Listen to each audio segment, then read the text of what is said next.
Kia ora, ko Hiriana Kōpeke Te Aho, tōku ingoa. I whakapapatu ngai tūhoi, Ngāti Parau, Ngāti Kahungunu Wairoa, Rongo Whakaata, Te Āti Nui a Paparangi and Kaitahu. Art has always been a huge part of my life. My dad was a very creative person. He did a lot of carving and he had a beautiful voice, beautiful singing voice, and my mum wrote poetry. I come from a very supportive family.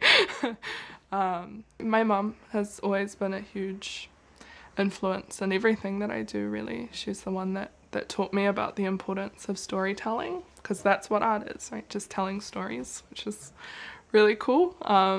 My niece and nephew are also really important. I want to make things for them that they can look at in the future and be proud of, and yeah, my family is really important. And for He Paki Taonga, I'm doing the story of the Rainbow Warrior bombing.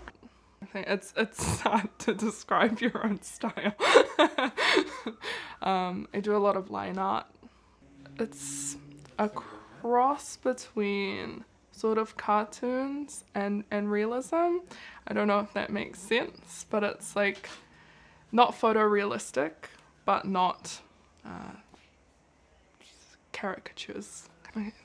Being involved in He Paki Taonga has been a really interesting learning curve. I think the illustrations are much more involved than I'm used to, and that's been like a really cool challenge, actually. I grew up knowing the importance of storytelling and making sure that we never forget our history and where we come from, and so being a very small part and a very small voice in preserving these stories for future generations has been really wonderful. Yeah.